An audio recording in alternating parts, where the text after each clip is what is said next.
How did you get into DJing? Because you started off as a draftsman, didn't you, for a building firm? Yeah, fortunately, the building trade in the early 90s went downhill, thanks to my old boss for that. And I decided, what's the next best thing that I quite enjoy doing? And my brother had a bunch of records, rare groove records, which I was into. So I decided to get into the game that way, really. So I started really in playing a lot of hip hop in the early 80s and moving into the early drum and bass, and then in the early 90s, a bit of the garage scene. And how's your show going on KISS? It's going very well, actually. I've been moved to Friday nights from 12 till 2 after Bobby and Steve.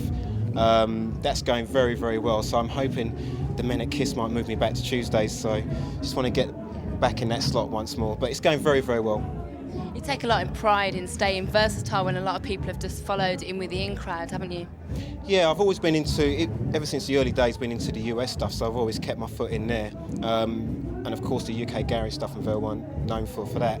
But that's my love, I love both sets, and I won't just say I am doing that just because to keep face with anyone. That is the way I am. People have got to accept me for it, and and they do. And I'm doing very well for both of them.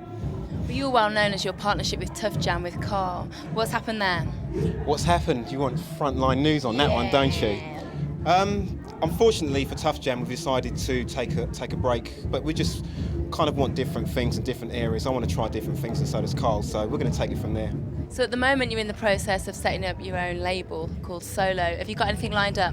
Just signed an old track from '94 by a young man from Chicago called Mike Dunn, God Made Me Funky, which was quite a big hit. It used to be on Ministry's label Open. I've signed that as my first release. I've got other projects that I can't really tell you about, but it's going to be certain different directions in music that I'm going to experiment with, and certain young and new female and male artists on the label as well. So it's going to be quite interesting in the next couple of months. Where do you see the future of UK Garage going? That's the question I was thinking. Don't ask me that question. It's going to be very interesting now, because the good thing about it, people like Wookie and MJ Cole and Arthur Dodds, they're making very good, production stuff, very good songs with music. The problem I see now is the drum and bass elements are coming in with the fat bass lines and old drum and bass samples. So I can see a split happening maybe sometime next year. It's going to be very interesting, but I wouldn't like to say which way it's going to go. I know where I'm going to go, but I wouldn't like to say which way the scene's going to go. How long does it take you to get videos these days?